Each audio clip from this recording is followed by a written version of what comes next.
Here we go. All right, perfect. Now we're back recording after the gremlins of technology decided to take over there for a second. So just wanted to specify this again. If you're listening to the audio version, I'm going to try to dictate, and Dr. Rerucha will try to dictate a little bit more for the audio crew. But again, if you have the opportunity, check this out on YouTube. You'll see the entire slideshow. You'll see all the detail of what we're talking about on your own. So, Dr. Rerucha, here we go. Excellent. All right. So some of this is, you'll just look at this next slide. And those of you who are just listening verbally, what we really wanted to create was that next level evaluation. Functional movement has been around for quite a while already, and so much great information from those who started it. But then, of course, it gets put into application with the strength coaches. And it's unimaginable of the logarithmic of improvement just based upon it going out to the masses, the amount of seminars in strength and fitness, and of course, the application part. So I started creating all of these things long before even functional movement started, and to build it up. So a lot of the programs that are out there, they're made for clinicians. It's some of that introductory detail that you mentioned when we were going through, but yet the impact is massive. And these details we're going to be going over, just like in the first 5 minutes when we got to talk the first time and kind of do the showmanship at how you were like, holy cow, wow.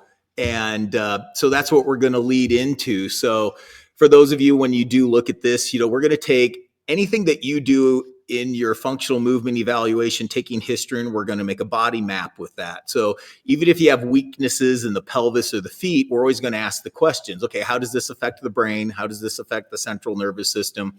How does this affect the soft tissue, the structure, and the nervous system comprehensively all together? And ultimately, where is there symmetry, asymmetry? What can we do to correct it? Ultimately, how can we prevent injuries, improve performance, specific for who's in front of us? And this applies for clinicians, elite performance coaches, and athletes.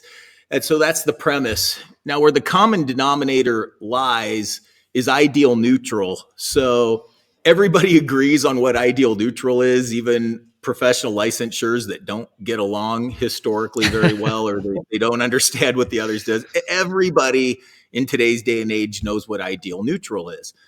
And then the further we go down this chain, we go ideal neutral, and then movement, then function, then performance. Now, the farther we get through that performance line there, the more disconnect there is. And so I realized this. I was a patient once, and it did not help me to understand even these great people that were working on me. So one thing I've really tried to do when we do teach seminars and we do present this is to make it tangible and speak into the ear of your listener.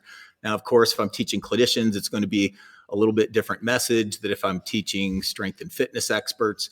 But the information is the same. The exam could be the same.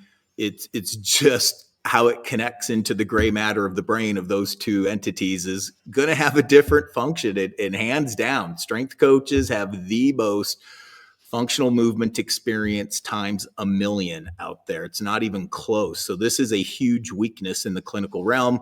Of course, there's exceptions. So you clinicians who do have an elite strength and fitness background, I'm obviously not talking to you, and you'll know what I mean. So, and we can't discord what is in standard orthopedic journals. Now, with athletics, even if we're talking range of motion, there could be a lot of things that would benefit from some enhanced flexibility. But so there's a lot of good information. So right here, even on this slide, we have, okay, what is standard cervical range of motion? What's standard shoulder range of motion? What's standard hip range of motion? So all those things are part of the evaluation as we start progressing forward. And ideal neutral is where a lot of clinicians stop, and I'm not knocking them. They still have great techniques as far as soft tissue techniques and structural correction techniques and adjustments. But, if you know how to evaluate movement, you will see things 10 years earlier than they show up as an imbalance if you're just using ideal neutral as your exam.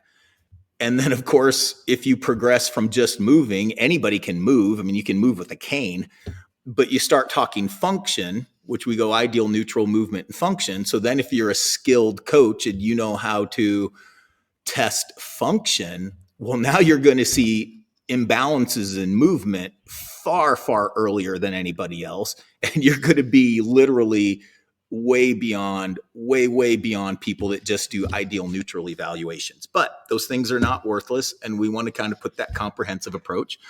Obviously, it seems very basic at this time, but when Yonda came up with upper cross, lower cross syndrome, I mean, that was about the equivalent of landing on the moon because it was never put together before.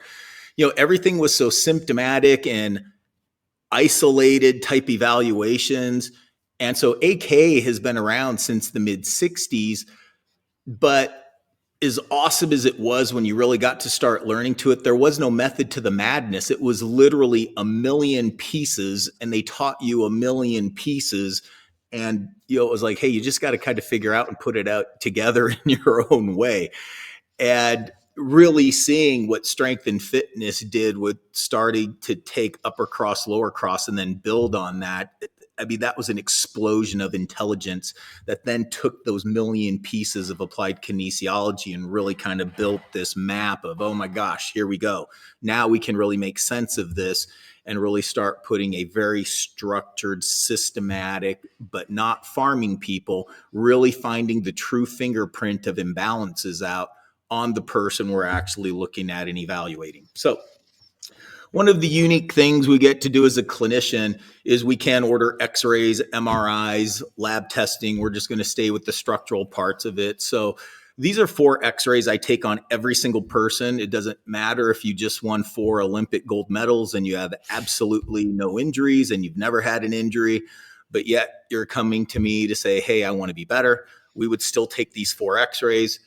Even if you had an acute shoulder injury, we may do specific radiology specific to determine, do you have any tears and some of those things, but we're still going to take the comprehensive look of these specific x-rays. And these are different than they're taught in medical school. The lateral cervical is the same. There's no reason to modify that.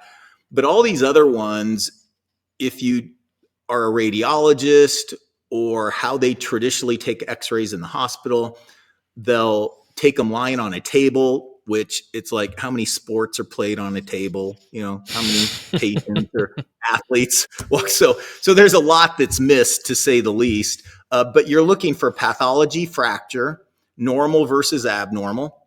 And it's not a very good ideal neutral alignment. But that's why we take these standing, no shoes on, and no collimation. So even if your shoulder hurts, we're not just isolating the shoulder. We want to see comprehensively as much as we can see on a standard 14 by 17 inch film. And even if you had a shoulder injury, I'm still going to take the lower body x-rays that you'll see when you go to YouTube, because the top affects the bottom and the bottom affects the top, as we're going to really find out very specifically here.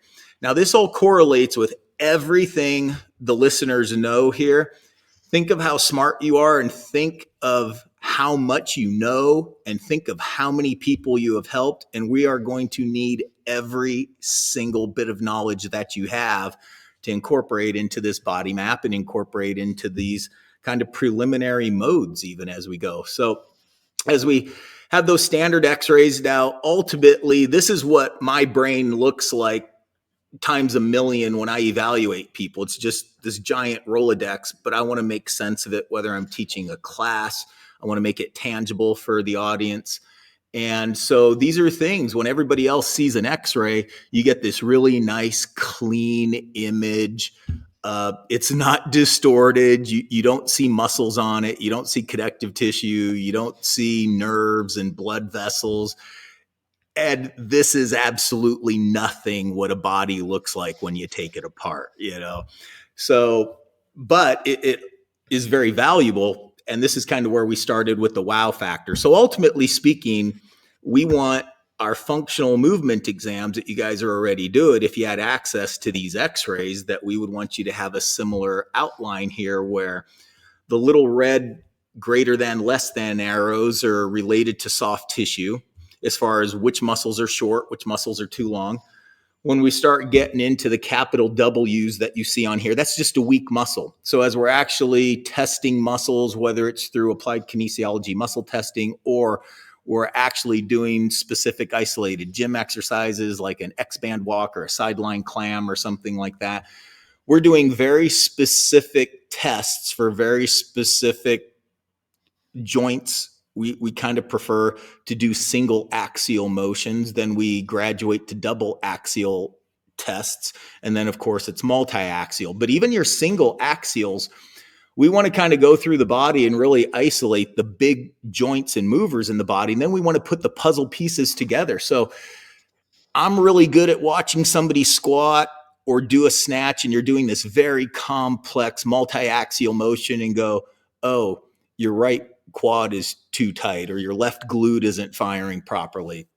And I'm good at that. But still, if you really start breaking it down and you have a structured test that really breaks it down, not making those evaluations off of only the movement itself, like just doing the whole snatch at once, but breaking down the primary movers of the snatch, and in that, you will get a totally different result. And you will find things that are missed even by the world's greatest Olympic lifting coaches. Now, they help a ton of people, and the body is amazing. And I'm not saying they're doing anything wrong, far from it. But we're all looking for, hey, how can I get better? How can I help my athletes get better? And this does tell a very convincing story when you do go to this very specific level. Now, this is what, and you can see, Sam, so anytime you want to interject, like, yeah, it's so funny. Like I genuinely am so excited that I'm learning as much as anybody else. And that's one of the reasons why I wanted to have you on, is because your ability to articulate these ideas is unbelievable. And I'm finding myself being sucked into the material and thinking about, again, like I'd mentioned before, thinking about how this information would better impact my ability to program for an athlete for a specific sport, right? If I was able to have a conversation with you or a clinician and gain some of this insight and this lens, the program writes itself. It's like, if you have this information, it makes a clearer picture of how better to boost performance for the athlete, for their sport or for their demands or whatever it may be. And it's one of those things where I mentioned earlier, like collecting lenses is like, if you're missing the base structural lens of a human being, and you're going based on and again, I've done it for years because of being a strength coach, is you see them move. Like, we can't look through the layers of their skin or their body, and we can make assumptions based on what we see on the external, but to be able to see the internal connects, like you had said, connects the dots of what we are seeing and validates or takes away from the thoughts that we had, because of we get a clearer picture and another layer down. Absolutely. And I love the strength and fitness world because everybody's so much more aggressive, and it's like, okay, everybody realizes it's like, okay, this information is worthless unless it applies to what I do on a daily basis, and the athlete can noticeably score and make them improve. Clinicians don't have that experience. And, I say all the time, head knowledge without hand application's totally worthless. And so getting to talk with you, like literally the first time we got introduced to each other, and what I was able to show you in 5 minutes, and you're like, holy cow, and it was just boom. I can't even how you're showing out of clinicians, right? If I taught them that in 2 years, it's not possible, because they're not on that end result that you deal with every single day. That's why people hire you. And then you're competing. It's about winning and losing. I mean, ultimately, it's how can I make this person better?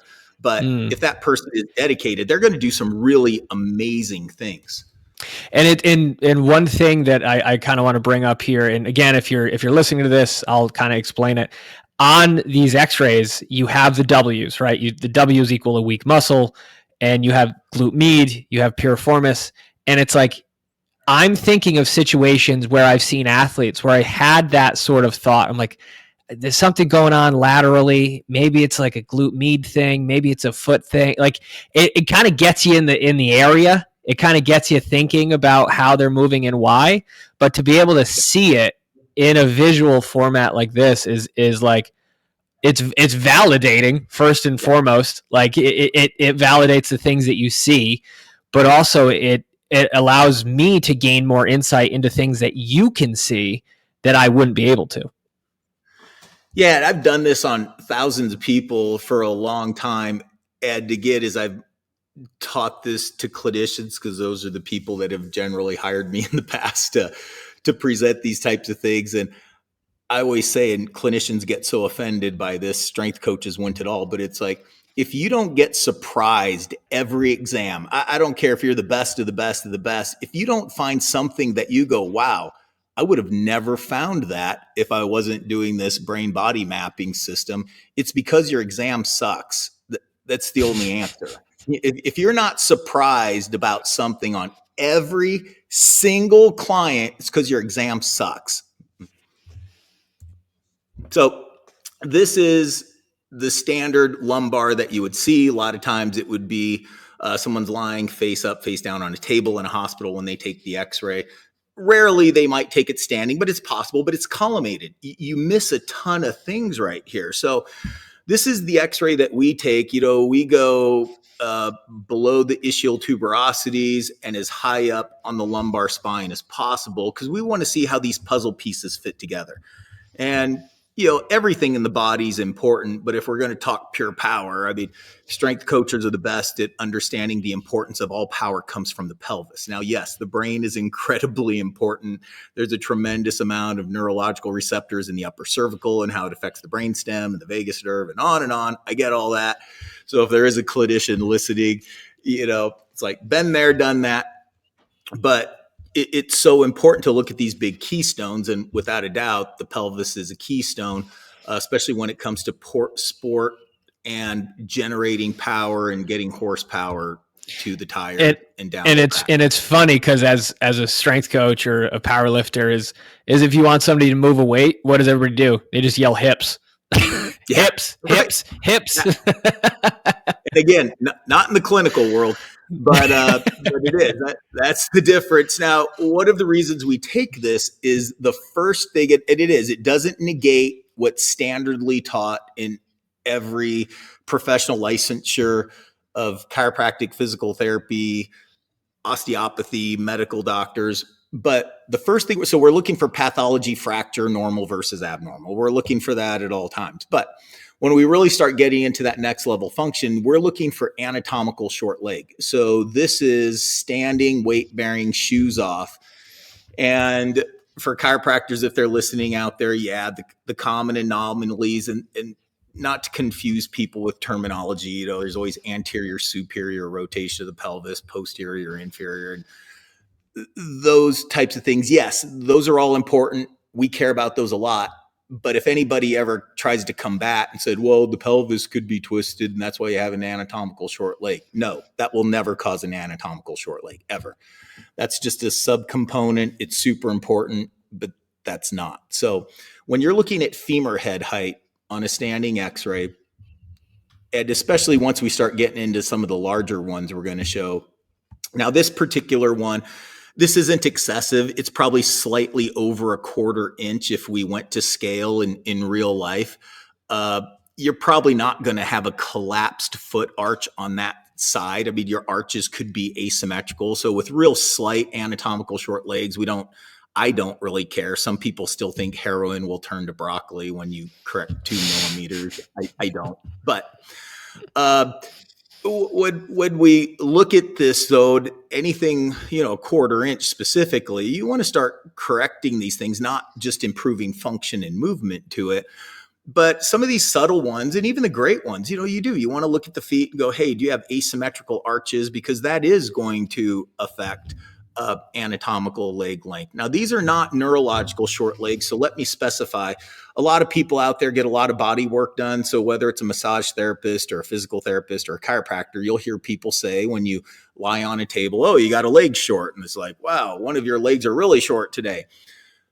Well, whether they know it or not, or some people may have never thought about it, that's a neurological short leg you're talking about. So anytime you stress the body, physical, chemical, emotional stresses, you are going to have a reactive leg. And it's not just due to your pelvis being torqued. It literally is stress within the nervous system, depending how you want to break it down. It's all included, whether it's dural torque, cerebral spinal fluid, stress to the nerves. Yes, a stressed brain is still going to cause a neurological short leg. So when you work with someone on the table and you make corrections, whatever you're doing, and you balance their legs, that's great. I mean, it does say something that's a little different. I hope it's integrated into everything we're going to talk about because it is important, but it is not an anatomical short leg. I didn't come up with this. This was in PubMed long before I was alive. It's just nobody reads these things and most people do nothing with it. But it's been published where they took soldiers, like 3,000 soldiers with chronic back pain, and they did this exact x-ray. And this was a long time ago. And over 70% of the soldiers with chronic back pain had an anatomical short leg. And so I was like, wow, okay. Because I learned this I didn't learn this in chiropractic school. If they said it, I completely missed it, but it wasn't driven home, and it's super important. So very soon after I graduated, just in a continuing ed seminar, a really smart guy I was co-teaching with, this was one of his standards. I mean, he would never see anybody without taking an x-ray and evaluating anatomical short leg. And I was like, holy cow, I'm not going to be that guy that misses 70% of these. So from that day forward, I've done this on 100% of patients. And for 23 years, I've done this on everybody I've seen, and not pure calculation, but yeah, it's like 75% of the people I've seen in my entire career have some form of anatomical short leg. Some of them are so small, I don't care, but we see some pretty big ones. I'm not even going to show you the worst ones we see, because this isn't about fear mongering and like, oh my God, this is like, okay, this is very normal what I'm going to show you through these slides. And one of the things that, like, even after I heard about this and I started kind of thinking about it from my own perspective with, working with athletes, that have lower back injuries and like you're just trying to, again, you're gaining that insight. You're trying to figure out as much as you possibly can to help them. And I was just standing the other day and I was like in no shoes, no nothing. And I was just like, what if one leg, what if I just kind of like tilted my hips in one direction and I just tried to feel what the sensations that were in my body and like try to give myself an anatomical short leg a little bit. And I was just like, I immediately felt my back. I was like, if at any point we could just gain that insight that this may be one of the reasons for something happening upstream, like that whole upstream downstream component, I think people say it, but they don't really mean, like they don't really know what it really means in the grand scheme of things. Yeah, there's no way to know this. Like, I've done this and been aware of it. I'm over average palpator. There's no palpator can do this. And there's studies out there, like in school, they teach you to do a measurement, whether it's from the pubic bone or, different landmarks like the greater trochanter or the pubic symphysis. And you go to, one of the lateral or medial malleoli, you just be consistent, And so they have done this with random site, double-blind clinical trials, and they have compared these functional methods of detecting anatomical short leg versus the standing barefoot x-ray. And they say literally the coin toss group, the group that didn't evaluate patients, they literally tossed a coin.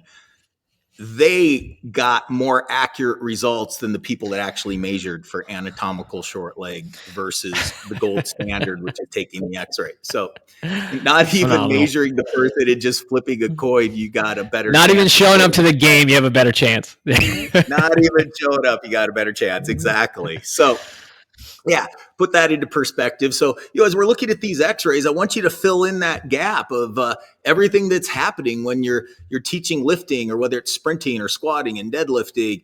And yeah, it's way way more complicated than this. So now this starts getting a little bit more normal. We see a ton of these, so we're now switched to a different x-ray. The first one was really subtle.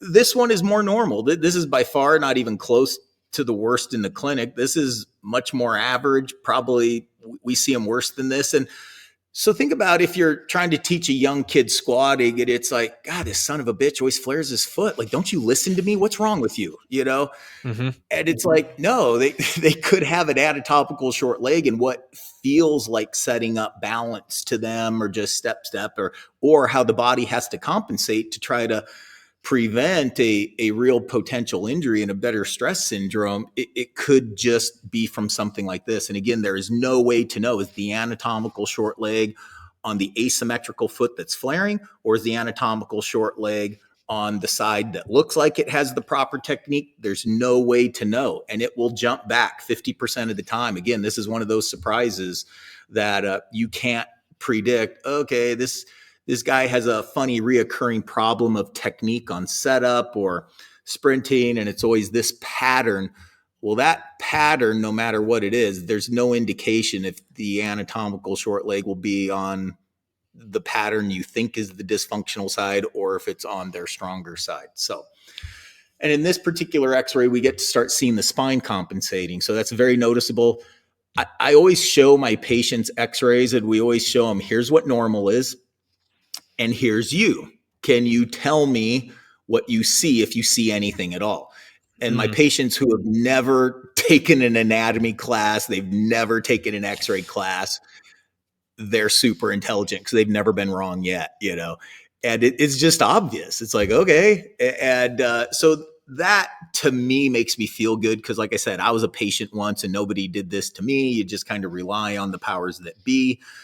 But there's so much information out there, especially at Strength and Fitness, about correcting these things. You put this information in the hands of a strength and fitness expert, you will get the best results out of showing people these things. There's no substitute for being adjusted. Of course, you got to get professional licensures for those types of things. And hopefully you have relationships with someone you like. And if you don't find someone you like, we'll see. I hope to get more involved in the elite strength and fitness world, as we've been in the clinical world exclusively for so long, except training people at a very local level and some of the coaches in my area. But, it's kind of time to open the doors on some of these things, and we'll see where they go. But do you want to make any comments on this x-ray, Sam, before? Well, yeah, it's interesting because, again, I think it really boils down to like anybody, like you had said, like this is a very clear description or just a visual of if you, like you had said, if there's nothing, if you don't know anything about anatomy or anything, you're like, what's wrong with that spine? That spine looks a little crooked, right? Like that's like the first thing you go to. And obviously you had mentioned before the nervous system, the muscles, like they all impact, everything kind of impacts each other in a certain way, but at a base layer, at a base level, if you're starting from square one and you think you're at square zero, like everything from that point is going to be impacted. And just even the fact of if I knew what athletes were starting with this as their foundation, because this really at the end of the day, like is their foundation of how they move and perform in their sport. Because a conversation I always have, and I have interns now, and I'm like, watch them do this exercise. Watch this athlete do this exercise. What do you notice? And they always notice. Sometimes they're paying attention, sometimes they're not. But it's like a lot of the times they end the conversation with, that looks like just like a little bit fucked up. Just like a little, like there's something going on there. It's like something's not firing on all cylinders. Like just something looks weird. And it's like, okay, well, they are in a bilateral stance, moving tremendously slowly. What do you think happens in a unilateral stance or when they're running or sprinting or at a high speed? It's like it becomes exacerbated to such a different level. It's like if it happens slow, it probably happens worse fast. And it just from that coaching perspective, right? Yeah. If you're standing still and you're just bilateral stance, shoes off, and this is showing itself, what is happening under 100 pounds, 200, 500, 700 pounds? Like what is happening through the forces through the body. And that really kind of, and it's exciting to hear, because it's like you almost get to a point where you can see this, and on the clinical end, you could probably have a very good percentage chance of understanding what sport they play, what position they play, their age, their injury history, and reading, like, we can almost predict what could possibly go wrong based on what we're seeing, right?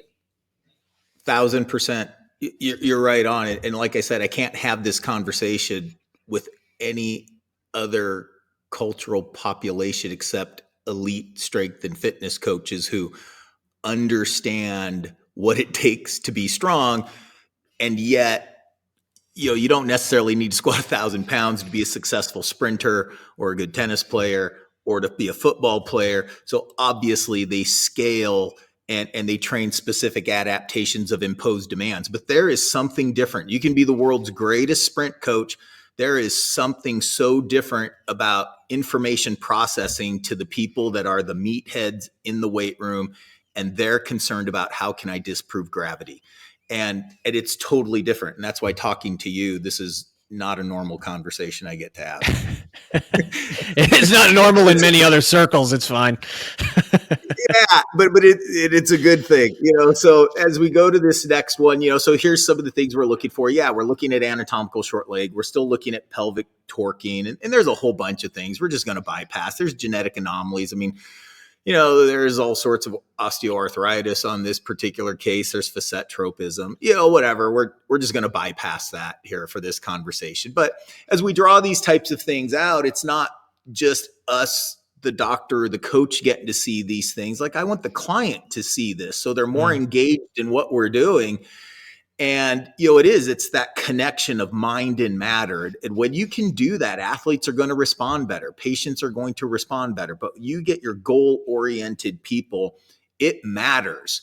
When you can put this physical image and it connects into their understanding and how it works with the program you have people, it matters.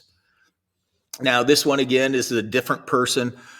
This actually was a person, I guess I'd call him a professional hiker. So this guy wants to throw on the 28-pound pack. It's all very calculated. You're out in the middle of nowhere for weeks at a time, and you're not staying in hotels. You're not doing this. I mean, they're doing 2,500-mile hikes, and it's 15 miles a day with a 28-pound pack, and you just do it constantly. And you get pretty beat up out there doing that. They're in really good shape. But so this guy was blessed or not blessed with a very significant anatomical short leg. He also has a very serious celiac disease. So if he comes in contact with wheat or gluten, it's like rheumatoid arthritis in his body. It just shuts him down. But Yikes. He's a very disciplined person. So eating a very meticulous diet doesn't bother this guy at all. It just doesn't even faze him. He's figured it out over the years. So he did great with that. But at the time, he was better once upon a time. But when I saw him to start, he was really in a injury pattern. He was lucky if he could hike 3 miles a week at one time, and it just wouldn't collapse him. So a lot of times he would hike 3 miles, and there was no way he could even do any kind of hiking for an entire week until his body settled down. Even sometimes 1 mile would really flare things. And he knew he had an anatomical short leg before he came to me. And he went to a bunch of clinicians that said they could fix it just with treatments, whether it was adjustments or physical therapy. And I'm like, yeah, even if you're Jesus Christ, you ain't fixing this with that. But, so ultimately speaking, immediately, we, with people who aren't as athletic or as movement as this, we can send people to cobblers to correct these things. Cobblers have been doing this way longer than x-rays have been around. It's just, as accurate of estimates as possible, but nothing like we can do today. So you can go to cobblers. They would know exactly what to do with this. So with people that do construction, or retail workers who aren't athletes, that's completely fine. It's very cheap. They just, especially something this significant, they just put something on the exterior and they build the sole up on one side. Now this guy's going to hike, and so we cannot put a 3/4 inch lift on a shoe because his Mm-mm. heel toe, I mean, it's going to feel like you're walking on a 2x4 with one shoe and the other one's like normal. So now, yeah, okay, great. When you stand there, your pelvis is balanced and you don't have an anatomical short leg, but like you're walking with this You're plot a in your peg knee leg. because your big toes, there's no plantar flexion, dorsiflexion. You can't plantar flex, dorsiflex your ankle. And I mean, you're just, that's just as bad. So there's podorthists out there, not podiatrists. Podorthists are great. And we found a phenomenal one who just wanted the challenge. So we were doing all sorts of cutting edge soles and re-engineering space age materials and making soles and engineering lattice structures in order to get the height that we needed, but the flexibility of synergy that we needed, plus the durability. I mean, you spend 250, $300 for a pair of hiking shoes, it's only going to last you about 650 miles max. They wear out. Mm. So when you go on these long hikes, you're going to need more than one pair of shoes. And you have to have all of these things created. So here's a big one. Again, just think of your muscles, think of the sport you're working at. It's not hard to imagine, holy cow, do I have any kids that have this? And I guarantee you do. And it's just missed right now. But luckily, they have you guys listening, because even making things stronger, making more flexible and endurance, you're going to help this. Now, you're never going to correct it. And you Mm. put the two things together, and all of a sudden, everything changes, because as a strength and fitness expert, you're doing just amazing things to help people. But as we see this and we draw some little extra lines here, we get to see that torquing of the vertebrae. We got the spinous processes that should be, dead center there. And you start seeing how displaced they are. So once again, just think of all the spinal erectors that are connected into those things, and how literally if you're putting up a tent and you want your support ropes to be balanced and tight, well, there's no way that's a balanced Mm. tent right there. I mean, tons of issues and problems. And think of where the connective tissue is. So especially in a case like this, which is pretty significant, the most weight-bearing ligament in the body is the sacroiliac ligament. And so when you did talk already about athletes with back problems, and we're still doing all these things to strengthen the back, and they still have these chronic injuries, so it's like, okay, we need to support more, we need to brace more. Yeah, maybe, but if you had access to this, it would totally change what you do. Hands down, the sacrum is the most mismanaged joint in the body. Hands down. It's not even close. I don't know what number 2 is, but I clearly know what number 1 is. And number 1, the sacrum, clinicians, and of course, with a lot of exercises, strength coaches do a great job. But when you have something like this, you're just going to have some preliminary factors to correct. But yeah, the sacrum is the most mismanaged joint in the whole body times 10,000. Yeah, because even from my own personal experiences, is there will be people that will say, "Oh, my doctor told me it's my low back, and it's my low back, it's my low back, it's my spine, it's my spine," and it ends up being like an SI joint, and it ends up being just something totally different than what they really thought. And it is interesting, especially with and I would love to get this. This could be a whole nother topic, but in terms of how pain is transferred through the body, and how quickly that signal is transferring itself, and like how it shows up in different places. But again, if I'm looking at this, and if someone came up to me and was like, "Hey Sam, I have this x-ray and my back hurts," it's like, okay, we like this, that's only where it's being showcased. Like that's not what we need to kind of work on necessarily right away. Like that's a symptom, but that's not something that that should be the direct focus right away, right? Yeah.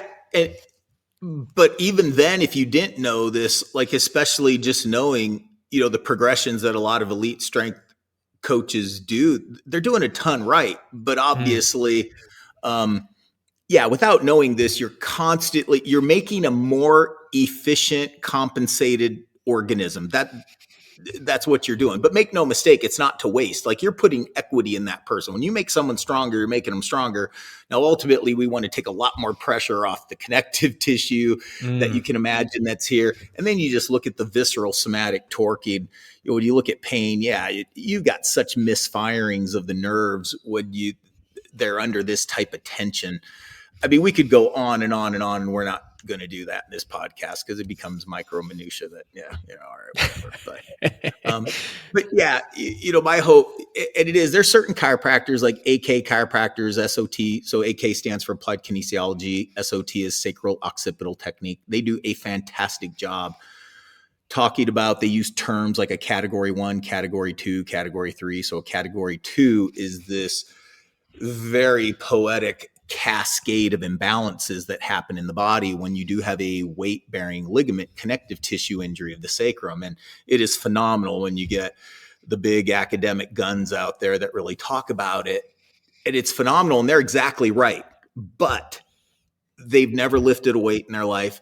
They can manage it. So how it's explained, and yes, the underlying micro minutia cascade of physiology that I'm so glad I went to chiropractic school and learned that. It's life-changing as an understatement.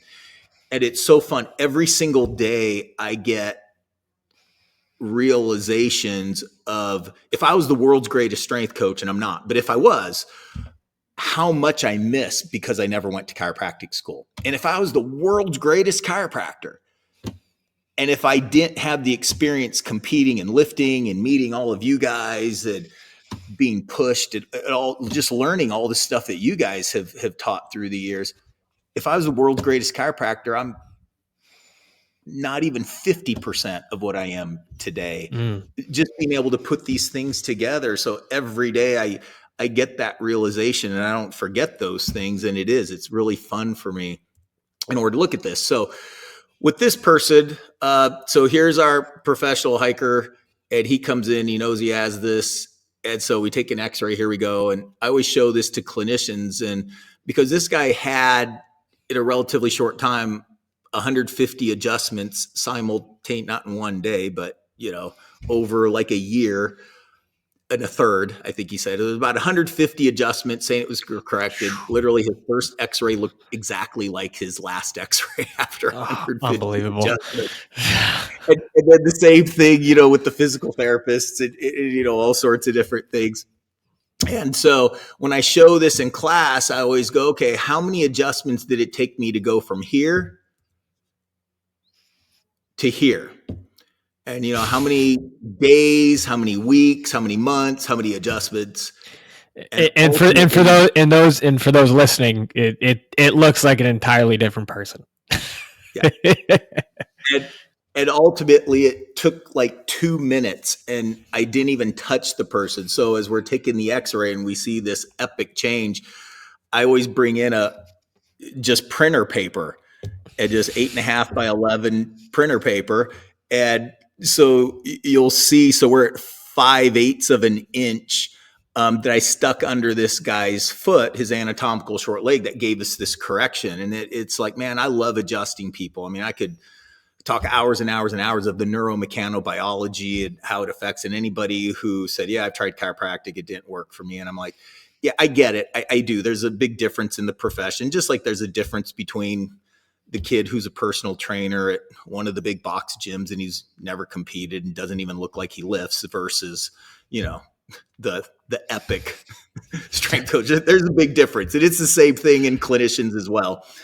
So, hopefully if you had bad experiences in the future, we can give you good experiences at some instance. But yeah, big physical changes. Oh my gosh, and how is this going to affect no matter what licensed professional is working with this person? So still, we don't want to forget, just because we're doing this, it's like, okay, how does this affect the structure, the soft tissue, the nervous system, the strengths, the weaknesses? What is the cause and effect determined by the movement evaluation and impact on the performance goals? So just because this is like wowish to look at, it's like, no. This isn't a standalone. Like, this is just enhancing all these other things. It is a very preliminary step. But obviously this is barely a start. This is by far not the end all be all. It's everything people are doing with strength and conditioning. So kind of breaking this down, when you look at x-rays, I always remind people, it's like, well, this is not how the body looks like when you take it apart. So even when we just look at connective tissue, and when people do have a sacral injury, Mark Pick, it's hard to find I've seen the version long time ago because he donated a video to every chiropractic school out there. So it doesn't really exist otherwise. But Mark Pick is an alien. He can't be human, number one. Nobody should be that smart. But he's also like literally one of the world's greatest anatomists. The guy is a freak show in a good way. And so he's done cadaver studies showing the sacral sprain in cadavers. And I mean, a cadaver is like studying a telephone pole and you think you're studying a tree. So there's a benefit to it. And, you know, you can learn some real significant basics, and we can't kill people to get our point across. So, you know, you look at cadaver studies and it's pretty epic what I'm showing you on x-rays. And when you see what a sacral sprain looks like in a cadaver study, holy cow, you can only imagine what it's like in a real person, because a cadaver is the equivalent of a telephone pole compared to a living tree of what's really going on. But when you look at the size of this ligament and the cascade that's involved in it, I don't even know what words you would describe to say that. And then it goes beyond that. So, I mean, look at that connective tissue, what I'm showing you from these cadaver, and think of those are from a cadaver. Yeah. So this is actually, these are real bodies that are taken apart that I'm now showing. Yep. I'm showing the x-ray, and we're showing real professionally dissected bodies here. And we've only are showing currently the bones and the connective tissue combination of the pelvis. So we're kind of paralleling the connective tissue to the x-ray we're showing. So this is on the x-ray, whether you can see it or not.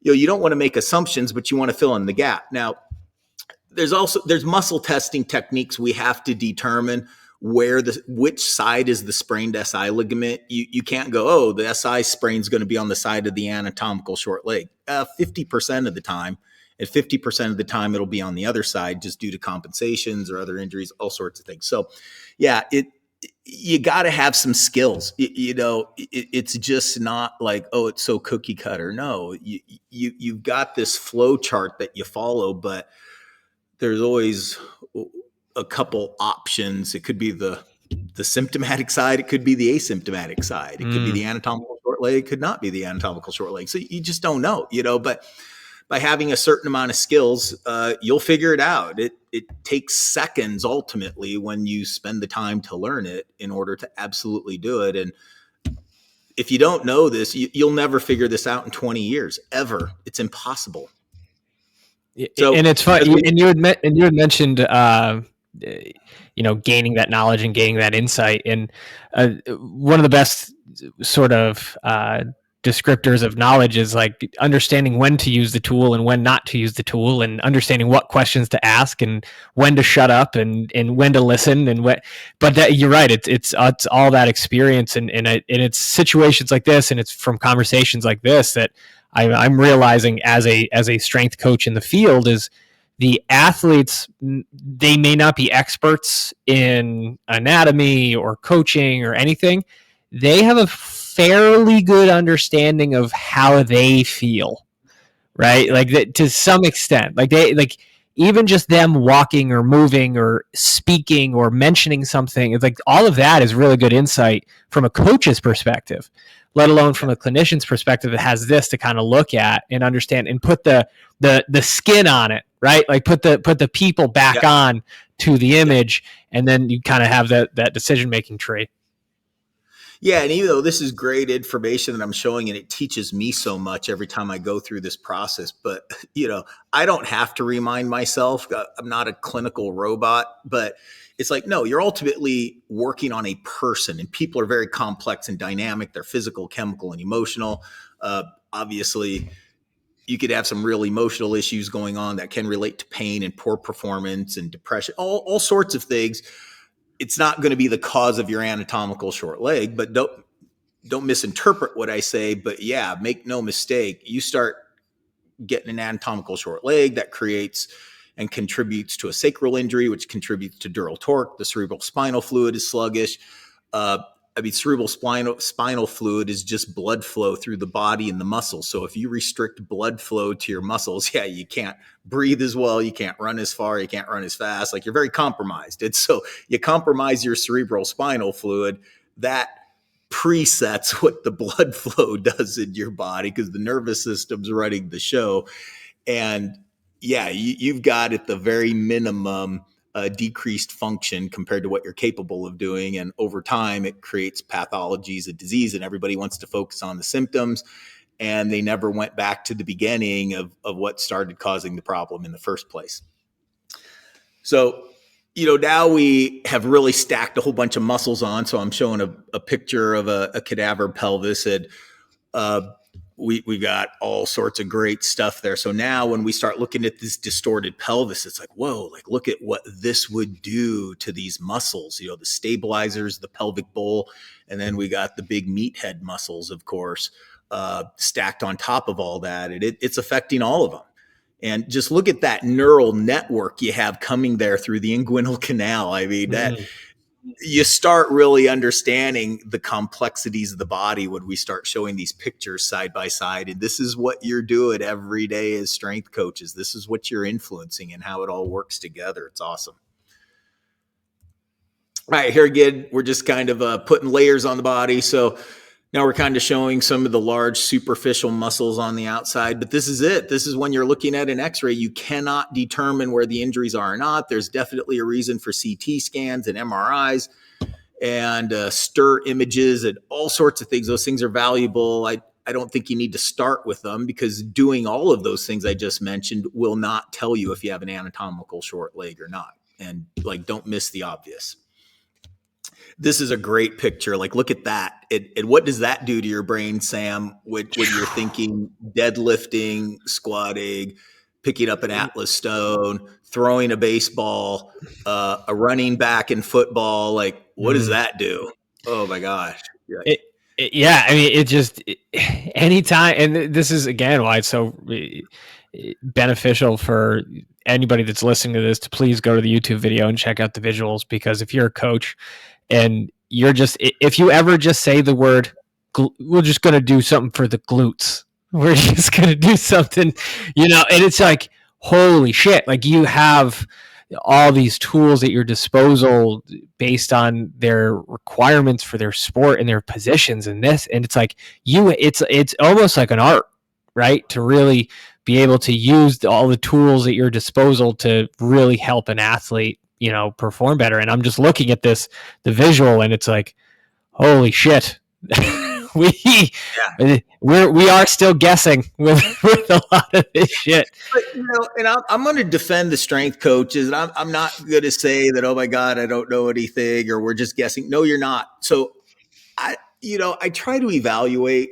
It's so different talking to you and the people you hang around with all the time, you go to seminars with, versus, again, I'm not throwing clinicians under the bus. They're great at what they do, but they would be a lot better at what they do if they had some of that day-to-day application, and not just to get groceries pain-free. Like, we're talking, hey, let's push these people safely to achieve the best that they can.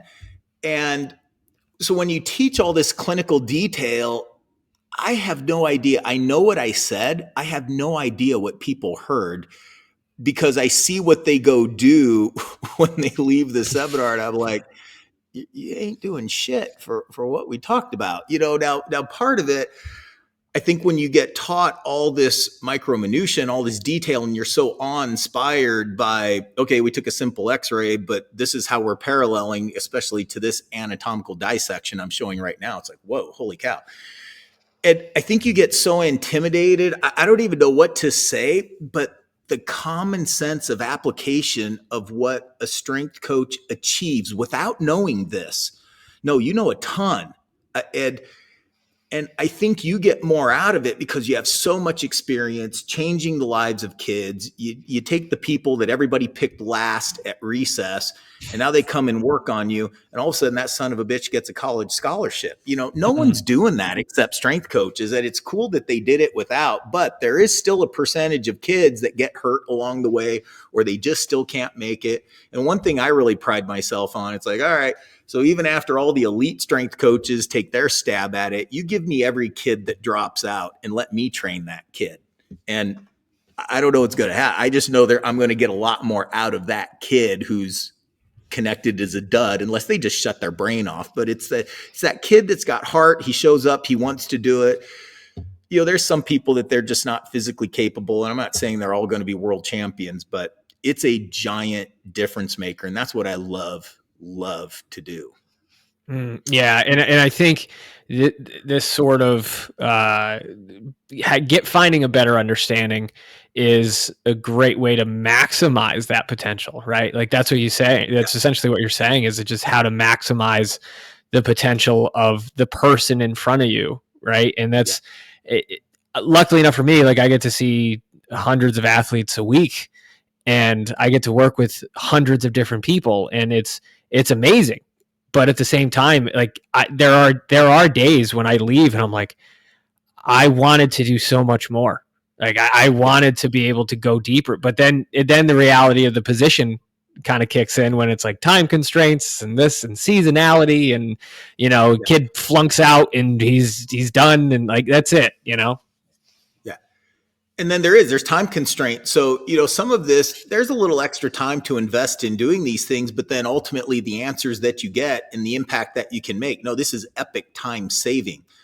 And so it's like, oh, holy cow, this is what needs to be done. And these cataclysmic positive shifts moving forward, even on the stuck kid. So I look at this and, flashbacks to some of the kids that had quote unquote career ending injuries that I witnessed at the college level. And these are 4 and 5 star kids. So, they still hit the genetic lottery far beyond what I have, but you can still have some pretty significant structural asymmetries and even some really crazy, like, if you saw some of these things, it's like, oh, there's no way you could be a Division II athlete. No, well, as a matter of fact, this is an All-American.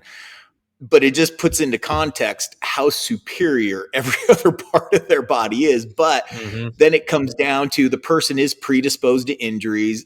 There's no way you're going to have a 10-year NFL career, even if you make it to the NFL. If you have some of these things, it's going to catch up with you. Even if you are a genetic freak and you can be a very compensated machine, it's not going to be optimum. It's not going to be close to optimum. Even if you can hit epic physical goals and achievements, well, now we're talking duration of your career and what kind of life are you going to have afterwards. So that's, there's no getting around this. There's not, even if you hit the genetic lottery, and you could bypass some of these things. And even in powerlifting, right? Like it's you only get so many PRs. I mean, with elite lifting, nobody's going to quit lifting in the best shape of your life and when you have no scars from it. I mean, you're going to leave a piece of yourself on the platform. It's just at any elite level of anything you're trying to do, you're going to leave a piece that you're never going to get back out there. We want to minimize that. And then even, once your prime is over for whatever reason, whether it's just father time necessarily, we could really turn back the biological clock. And it's like, yeah, you're not going to be setting world records in powerlifting anymore necessarily, but dude, you could be way stronger in kettlebells or sandbags or body weight exercises. It's like, yeah, okay, you benched 800 pounds. And I think that's cool. But, if I ask you to walk on your hands, I mean, it's embarrassing. It's embarrassing. You can't even get up on your hands, and it's like, yeah, to be healthy, it's like, well, we got other goals, and it's very inspiring, and you'll feel very good about yourself, and you'll like what you see in the mirror, even as you go through some of those transitions. But it's hard. It's hard to make that mental shift and go in those directions. But hopefully people do. And but it is doing these types of things, you can really turn back that biological clock. You can avoid a lot of problems that really screw people up from not hitting the world record or not being a world champion multiple times. They may have got one in there. But then just injuries and function kind of took over. They kind of lost their gap. They sacrificed themselves to get there. But yeah, with what we're talking about, without a doubt, it's a better you every time. So in this person now, this is the same guy. We never completely leveled his pelvis. So we stuck a little more paper under him. And what we saw was, even though we increased the paper, we're up to 3/4 of an inch now, but we did not change the gap of femur heads. And so what happened is, now we're starting to see, and you don't see this all the time at all, but we started seeing an increase in the Q angle of his anatomical short leg. So there's not just connective tissue issues at the sacrum or around the hip joint. We're starting to see that knee and the Q angle increase. And so there's no reason to put a bigger lift on him. So even with this person, it wasn't just a matter of, oh, we're going to balance your pelvis and then God be with you. You just do everything. No, you can still see misalignment, Sam, clearly here. So it's like, okay, here's what the lift and the custom made shoe is going to do for you. But here's all of the, in this way, chiropractic things. I mean, these are never going to get corrected without stretching, strengthening, and then, being a ninja adjuster has its epic helpfulness as well. And so with him, it was about getting specific adjustments to go further. And then we did strength and conditioning on him, because from day one, it's like, we just can't balance your pelvis and say, oh, this is going to be great. Like, we have to start completely over. Your connective tissue, I can't kill you to make a point and say, see, look how screwed up your sacral ligaments are and how loose they are. And it is in a cadaver. It's like a loose tooth at a little kid on a sprained SI side when they're bad. And, we can't do that. So we have to have these functional tests, and being an AK practitioner is game changing, to just in seconds get those pieces of information. Once you have this piece of information, and then once again, there's a ceiling to what results you're going to get as a clinician. And of course, every single doctor, every single chiropractor, they would say, well, you can't hike with what you want to do. You can't squat with what you want to do. And I'm like, that's not true. You just got to heal and condition the person. You just got to start with where they're at. And you have to now do what you do, Sam, every single day. It's like, when a lot of clinicians go, oh, this is great. Your symptoms are better. Now you're a maintenance patient. But then you get in the strength and fitness industry and they're like, oh, your symptoms are gone. Now we can get started. I mean, it's such a different mentality. And in 23 years, I've just never, my goal quitting strength coaching and going into chiropractic school was to always put elite strength coaches and elite chiropractors together in the same room. And that hasn't happened yet, because I have found out, coming at it purely from the clinical side, it cannot be done. And so I'm kind of hoping that we can realign ourselves with, the best strength coaches like yourself out there and everybody you're associated with. And it's going to be game changing if people decide to get that moving, because you can't do it. So, and it's even just looking at this X-ray and just hearing about, like, obviously the ligaments and the stress that's going on with the soft tissue. I'm just thinking about from the muscular end of things. It's like, I even just looking at that picture, like, my body relaxed. I was like, oh, okay, good. Like, I just feel it. Like, I feel like how having such a deviation would put so much stress on your psoas, on everything in every system. And it got me excited thinking about, if this was one of my athletes, it's like, oh, fuck yeah. Like, now we can do the thing. Like, we can do the thing that we want to do and have it be more effective, right? We can start loading, we can start training, we can just be better.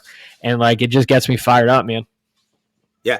And it is, and it should. And you're 100% right. And, we will talk, after the podcast, and we're going to find solutions for you so you can get access to these things. And when you and I get to talk about that, then of course we want to reproduce that, is how other people can, because, generally speaking, you will need a certain type of license in order to order these things. But it's just about building relationships. But we really do, like, we want to build better doctors, just like you want to build better strength coaches. And ultimately speaking, the strength and conditioning world is going to blow the doors off clinicians if they ever got in the same room. Now they're both going to have their forte, but one is going to make the other better, guaranteed.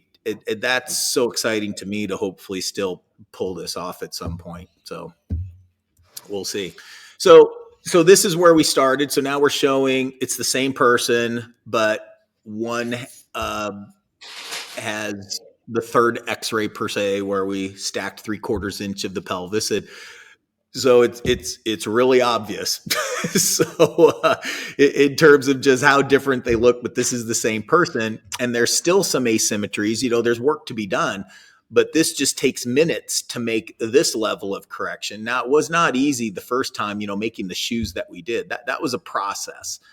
And the first 2 pairs of shoes didn't work either. So we just had to throw them away once we did the best we could do. So it was the third pair of shoes and all the space age materials and custom engineering of a lattice sole that we did that really started making headways. But now it's so much easier to do those things that it was the first time, of course. And that's why we put all that effort into it. And so it could just help other people easier moving forward. So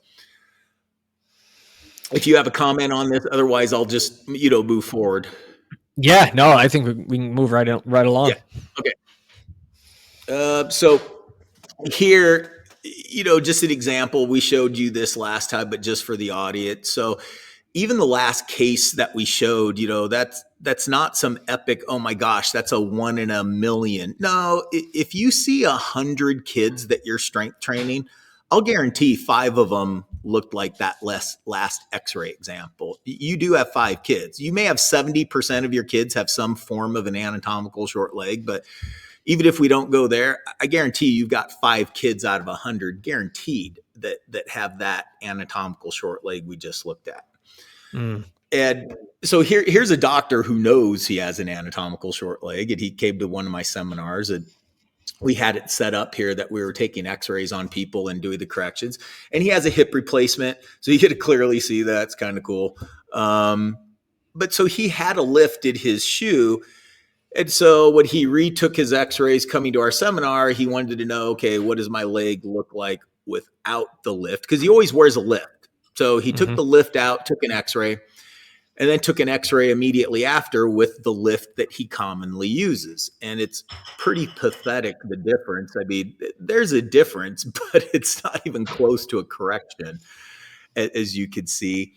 And it's like, okay, like, why didn't you do better the first time? Like, if I was a strength coach and this was my correction on the athlete, I would say, wow, I really failed you. But yeah, swing and a miss. So this is side by side. Here's a person that even is clearly aware of this. And it's like, well, obviously previous, I don't know what estimate you made. I mean, you can't even fit this. He was just putting a heel lift in.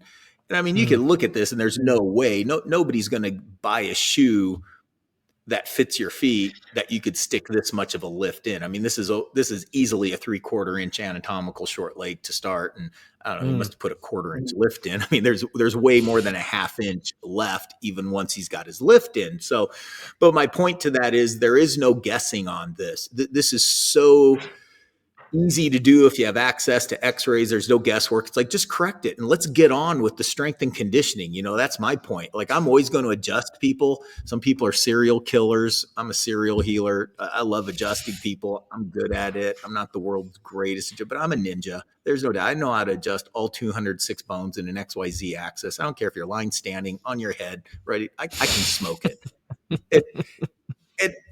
And I still know that is so amazing to be able to do that. But it's like, yeah, it's cool.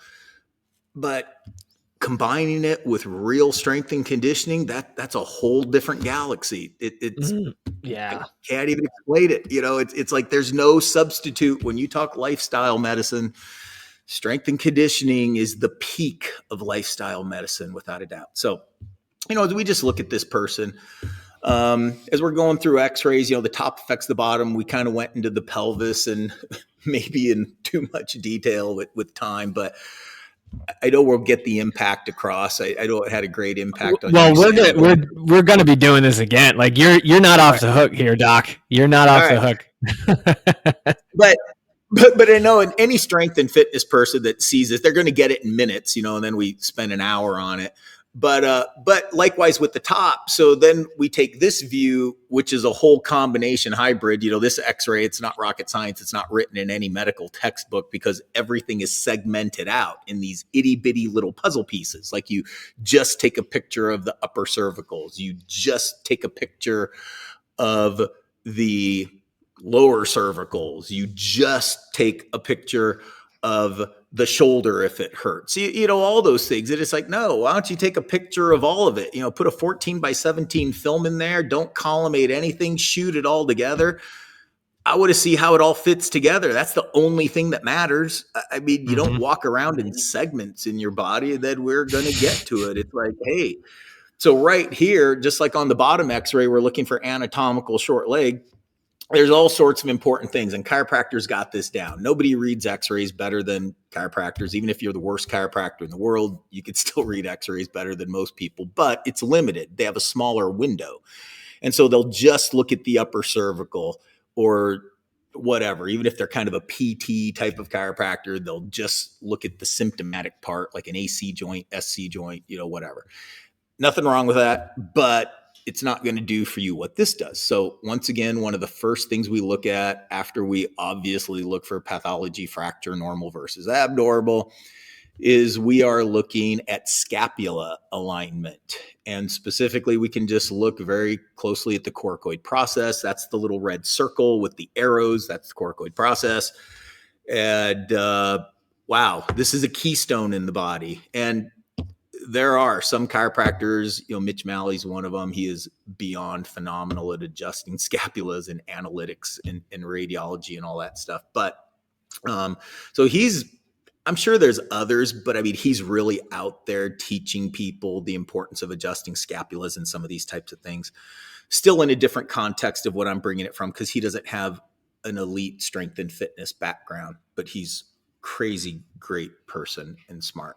But here again, just kind of going, okay, how's this important? So whether, you have chronic headaches, you don't have headaches, you're just not functioning properly on the field. I mean, there's 17 muscles attaching to the scapula. Now, the scapula is the largest sesamoid bone in the body, which means it just floats around. If it wasn't for ligaments, connective tissue, and muscles holding it in place, it would just fall off. It's not like a true joint. It's a sesamoid bone. It's just a very, very large sesamoid bone. But there's 17 muscles. So look at these muscles that attach to the scapula. And these go up into the upper cervical. They go into the neck. They go into the first rib. They go into the thoracics. And especially when you look at the trapezius, it goes all the way down to the thoracolumbar junction. I mean, it's amazing. So if your scapulas are off, you're throwing off all sorts of different things. And so even when we look at this, and the person's looking at us, so you can see where the R is. If you're looking at the screen, it's on the left side. So the person's looking at us is how this person's X-rayed. So if you ask somebody, okay, so is the right shoulder high or is the left shoulder low? And if they give you an answer, they're just guessing, So I always make consequences. So when I teach a seminar to clinicians, everybody thinks they know the answer, but so I'm like, all right, we're going to take this really serious. Now, this is 100%. You should give me the right answer in 1 second, but we got to put consequences to this. So is the right shoulder high? Is the left shoulder low? And if you're wrong, we're going to kill one of your children. And if you know what you're talking about, your child is safe. I'm not threatening your child. Like, it'd be easy. I would never hurt your child, but we got to put it in context, So, and then it's so funny every once in a while, you get somebody with a really good sense of humor. So at one seminar, one guy in the back of the room, when I said that, okay, you're going to get an answer, but if you're wrong, we're going to kill one of your children. And they're like, which child? The one I love or the one I love? So I'm like, that's funny. That's good. That's a great sense of humor. And so again, there's no way to know this. Like if you weren't an AK muscle tester, there is no way to know, is the right one high or is the left one low? Because if you have like a football like the left shoulder, you went to tackle somebody and you don't really push that scapula down, or a very common fall, you fall and you land on your elbow, which forces the humerus up into the AC joint, or you fall on an extended hand. And again, it forces the scapula up. So very, very common injuries. You could have both. I mean, you could have the right one is up and the left one is low, just due to a series of functional falls or impacts like that. So you don't know, but if you're a muscle tester and you look at this, it's like, oh, okay, I better look at that. It's like you can muscle test it in seconds to determine what do you have. And then this absolutely has a huge impact on your adjustments. But ultimately, we want to adjust you and we want to provide stretches, strengthening in order to drive and reteach the body, not just ideal neutral structural alignment. So it's just so far reaching what this affects. And now this is the same person. And this is a good example because it doesn't happen like this all the time. So I have the person with their anatomical short leg, and this person has a right anatomical short leg by 3/8 of an inch, but they have a left low scapula. And so a lot of people would go, oh, well, they've got a left low scapula. And this is what you want to rule out. Even before I adjust that scapula, I want to make sure they don't have an anatomical short leg and they're standing in a hole, where if I just balance their pelvis, their scapula and shoulders would be completely balanced, So I don't want to be adjusting compensations when they don't need to be adjusted. I mean, the person's not going to die or blow up or anything like that. But it's like, why, when you can be so specific? So, but just like I said before, you don't know. It's if you have a left low shoulder truly, and you have an anatomical short leg, it's 50-50. It may or may not have anything to do with the anatomical short leg. You could have a left anatomical short leg, and so you're standing in a hole, and you do have a left low shoulder, or you have a left anatomical short leg and you're standing in a hole. So your body compensates and it goes past midline. So now you have a low right shoulder because you're leaning opposite of the side you're standing in the hole to try to find a centralization of gravity there. And you never know. It's the person's response to their structure, to the neurology, how they're perceived in the writing reflex. And yeah, it's just your job to find the puzzle pieces and which is it. And when you learn muscle testing and you have access to this and you really understand what strength and conditioning is at a competition level, it's like, no, it's not hard. It takes just minutes to do this, but it's so fantastic to be able to do this and share this with others. And I don't have time to do everything, truthfully. If I saw the volume that you do in athletes, it's like, no, I can't examine everybody in this detail. Right. I can't adjust everybody at the detail that they need. I'd love to train people, but it's like, man, that takes a lot. So you kind of go, you just develop an approach that's like, okay, I'll do this because you won't or you can't, or and then vice versa. And you just have a team approach. And that's ultimately, why showing this too. We want access to everybody on here at some level. It's like, okay, we want to work for this just like anything else is, team you guys up with some people and try to create a structure to where we can really start bridging so you guys can get this information. Because I'm not going to lie to you, the people listening to this podcast, if you don't do this, no one's going to do it to the next level that you guys can do it. At best, everybody else is like, oh, your symptoms are gone and you're ideal neutral. Go get them. And you guys you're not like, yeah, get started, and they're done. It's like, no, we're just getting started. It's like, you're not fucked up enough for them. And yeah, it is. And it's like, oh my gosh, we're just scratching the surface now. So, and now we're whipping out some anatomy cadaver studies, to parallel these x-rays that we're showing. And it's like, it's just, wow. I mean, it gives you such an appreciation of the body. And even when you're putting these immense loads that powerlifters are doing, and you're like, whoa. And this is not to bring any fear of doubt, like, oh my gosh, I'm going to get hurt now that I see it. No, don't worry, but just be the killer you are. And, but yeah, this is all about just helping you be more symmetrical, stronger, have a longer career. Your body's got safety switches, so even if you're squatting 1,000 pounds and you think you can squat 1,100, you start crossing with some of these genetic anomalies or just asymmetries in the body, the safety switches are going to protect you, and you're trying to get through neural inhibitors. And then if you do mental training and visualization and hypnosis and you're trying to break through those mental barriers, that's great. I'm all for it. But it's like, this is just where we really want to pull these things together. It's like, hey, I still want you to do all those things, but maybe your body is starting to work some safety switches there because of these obvious asymmetries we're seeing on x-ray. It's like, it's going to make a difference. The body is going to try to protect itself.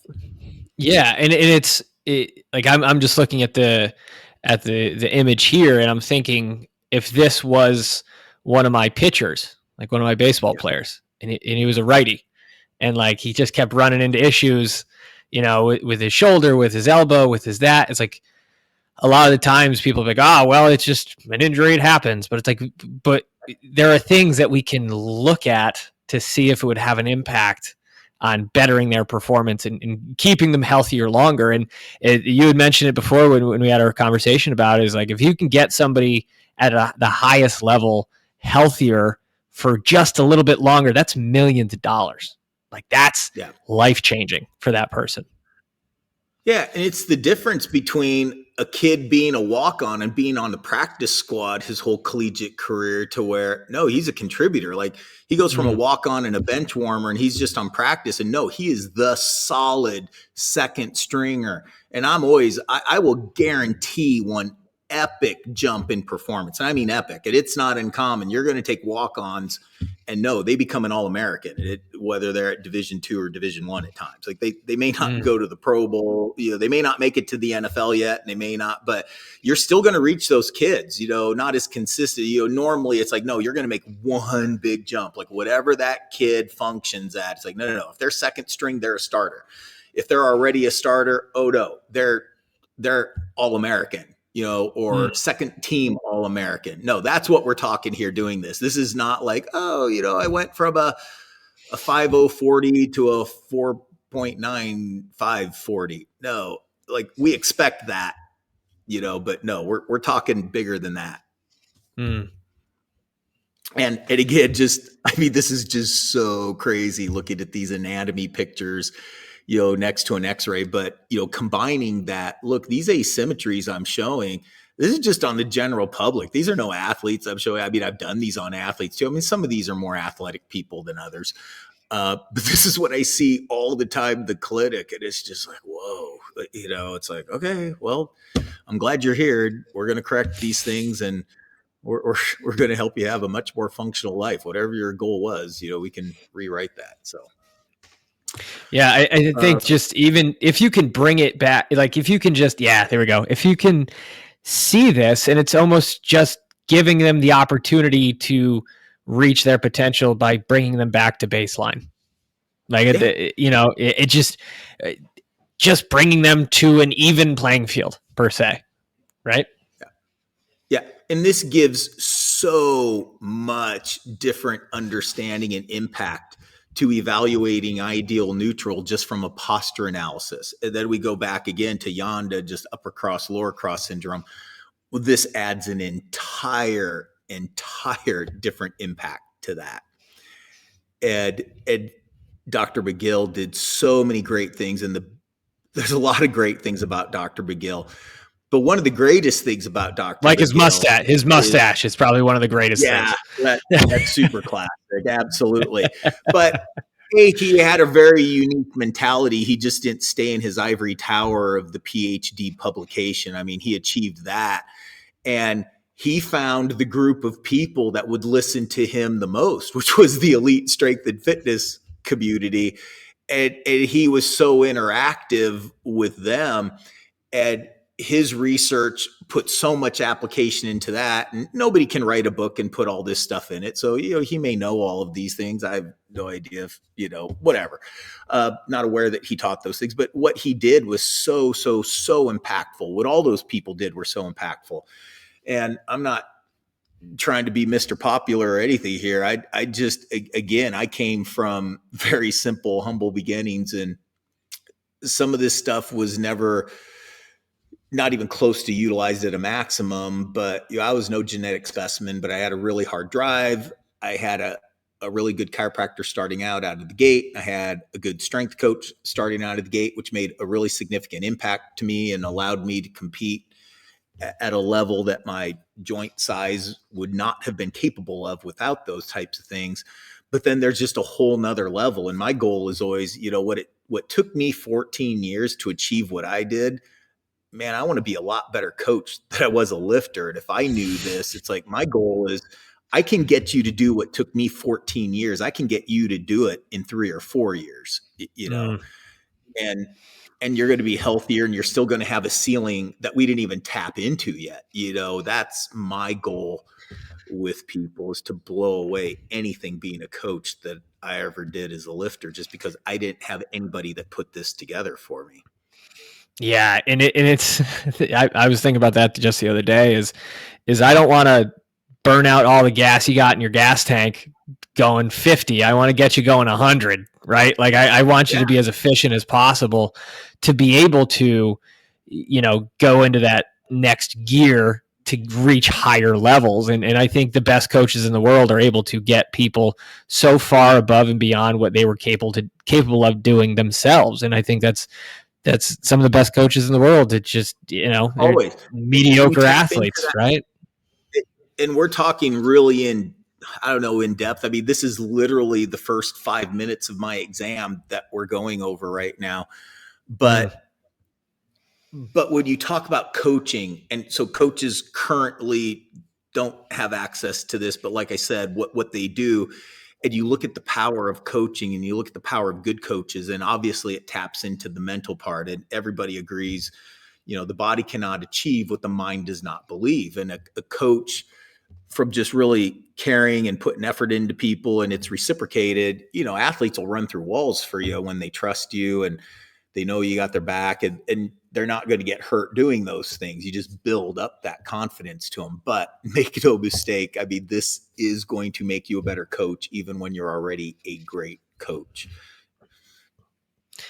So This is no substitute. This is no substitute for being a great coach. So that's why when people tell me, "Oh, I feel like I don't know anything," no, I'll never let people say that. It's like, no. It's like, and you know so much. Like, look what you have achieved without knowing this. Like, only a smart, super killer son of a bitch can do that.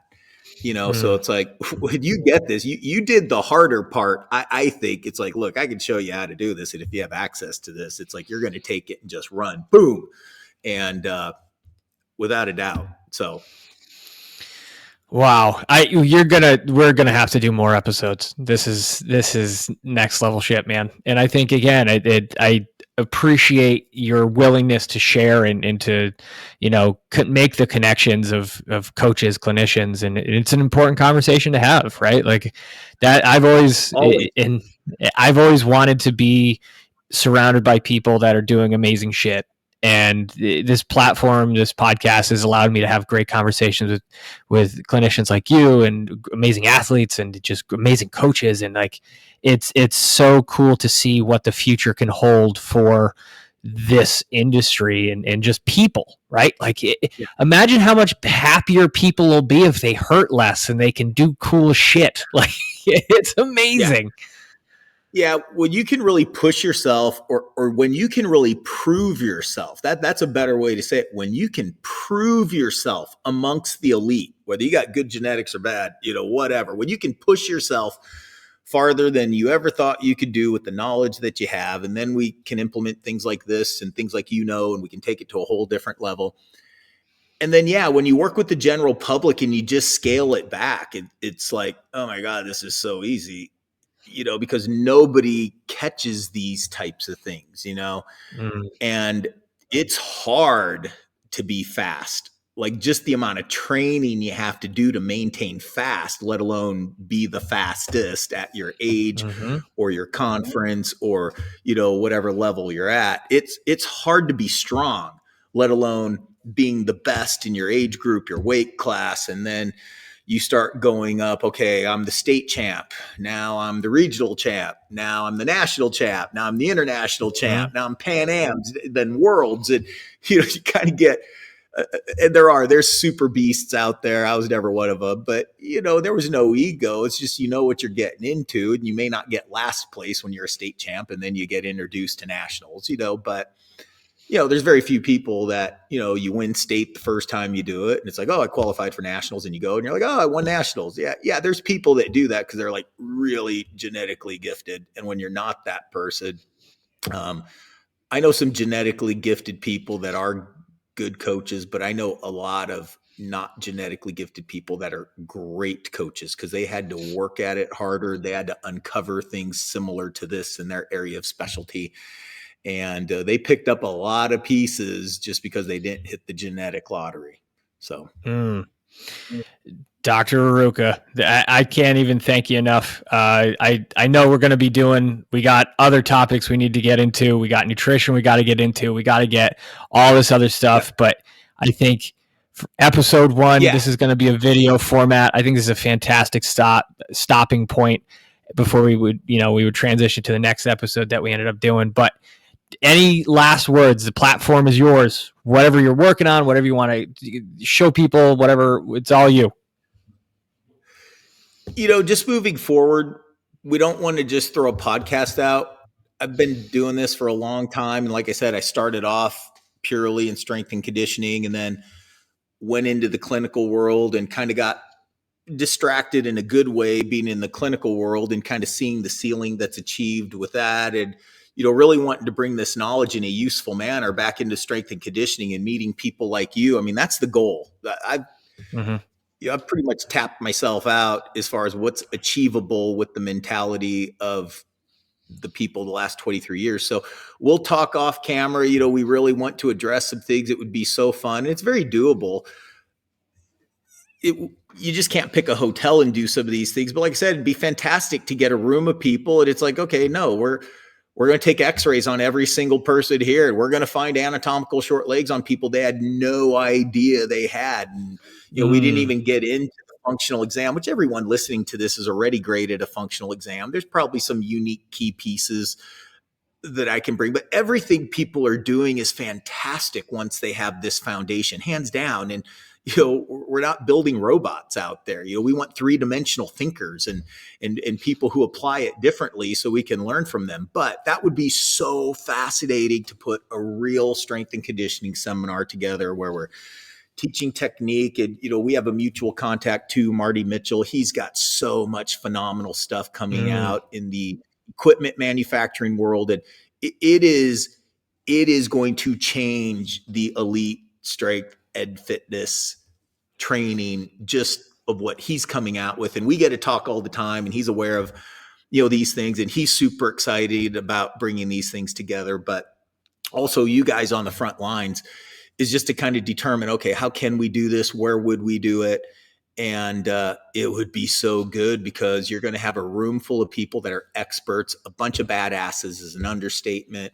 And we're going to be able to show them things. It's like, look what you have achieved without knowing this, but it's also going to make complete sense with some of the weaknesses they're constantly working on.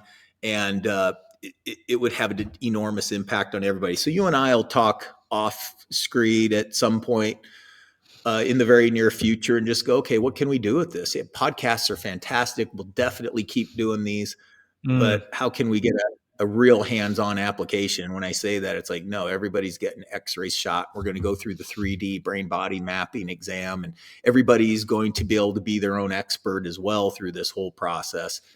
And it would be one of the best seminars of all time. Yeah. And you know what, like, even just to throw my hat in the ring of something that kind of thought about is I would love to get that imaging and then play like Russian roulette of who has what injury and let's see if what we can kind of guess based on that. You know what I mean? But I agree. I think having more conversations, having more opportunities to share ideas and ask questions is phenomenal. And we will get something together, no doubt about that. But if anybody has any questions, where can they, reach out, or if they want to learn more about anything from you, where are you at? Yeah. So some of the things that I've done, have a website like specific for what I do in the clinic, because it's really just a referral only thing that I do. Outside of that, I do sell products to clinicians, and there's a couple different things, as you're aware of some of the things we're doing in the elite nutrition world. One of the websites is performancepractic.com. And there's definitely things that are very applicable to a strength and fitness expert, but do understand it was made to speak into the ear of a clinician. So some of the things, if they did like buy the subscription to Performance Practic TV, they may go, at this moment, I really don't want the listeners of the quality that are on this podcast. You don't need to go buy my fitness integration technique program. I do want to talk to Sam. It does need to be converted. And that was my goal from day one. Like I said, I got kind of distracted. My goal from day one was to make this type of information specifically into strength and conditioning. And I just got so busy doing other things. And I know exactly what I want to do with it to where it really, it's very applicable, but it's just kind of how it's spoken. I hope it would have the impact that this has had on people, but I don't know that. So I'm just kind of saying, you and I will talk. They can email me through that. My name's not very easy. It's Jerome Rerucha. So I could, I'll save everybody that. But you can go to that website, performancepractic.com. There'll be a website if you want to do that for me. Also our nutrition site, it's bbfnutrition.com. It's brainbodyfitnutrition.com. So it's just bbfnutrition.com. And I know we'll talk about that in a future time there too. So people can contact me through that website. But a lot of it, like I would share people's questions with you too, Sam, because I can't thank you enough for what you're doing, having me on your podcast, the amount of reach that you have, the impact. This is the information age. And there's a lot of great action that's being done out there, but there always has been through history. The biggest change in speeding up the learning curve and human evolution, whether it's just being a better person or strength and performance, is due to the information and the information age. And we have such ease of bringing out lifetimes of information that people took their lifetime to achieve. And it was such a small window of elite information. And now we can learn it in 2 weeks. And so this is what you're doing, Sam. And this is what everybody out there listening is doing, is you're applying it. So, we really want to take this to maximize it. It's gonna be unreal. I can't thank you enough for your time. I'm gonna cut the recording here, but guys, I'm gonna put all the information in the show notes, and I'll put all the contact information down there. If any questions, please reach out, and we'll go from there. But again, thank you very much, and thanks for listening, and we'll see you in the next one.